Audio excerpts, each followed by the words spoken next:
Hi viewers, welcome back to my channel Kitchen Stories. இன்னைக்கு நம்ம பார்க்க போகிற ரெசிபி கருவேப்பிலை சட்னி. எப்படி செய்யலாம்னு பார்க்கலாமா? ஃபஸ்ட்டு கடாயில் கொஞ்சமாக எண்ணெய் ஊற்றிக்கோங்க. அதுக்கப்புறம் வரமிளகா, கடலைப்பருப்பு, பூண்டு எல்லாம் போட்டு நல்லா ஃப்ரை பண்ணிக்கோங்க.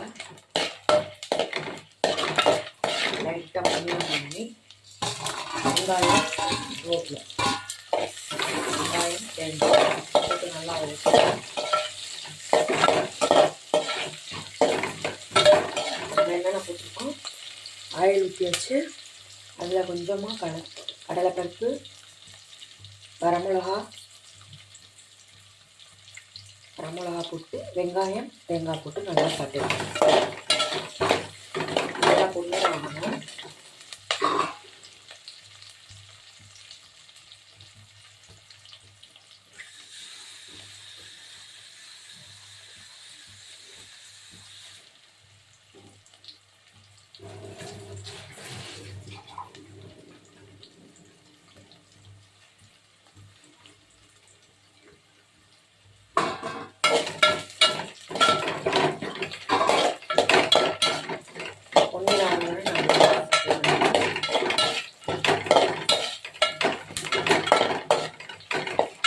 அப்புறம் கொஞ்சமாக கருவேப்பிலை,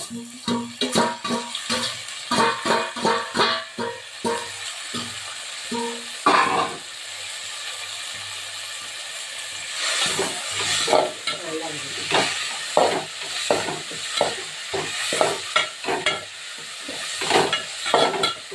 டேஸ்டாக இருந்துச்சு. தோசை இட்லிக்கெலாம் வச்சு சாப்பிடலாம்.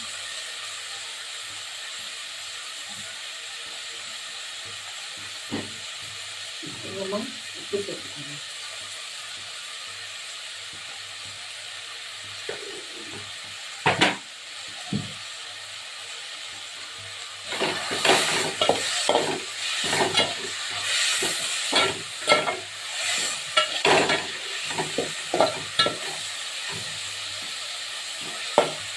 பச்சை வாசனம் போகிறோன்னே வதக்கி எடுத்து ஆற வச்சு அரைச்சிட்டோம்னா கருவேப்பிலை சட்னி ரெடி ஆகிடும். வேறு ஒரு இன்ட்ரெஸ்டிங்கான கண்டென்ட்டில் உங்களை சந்திக்கிறேன். Until then, bye from Jaya. Thank you.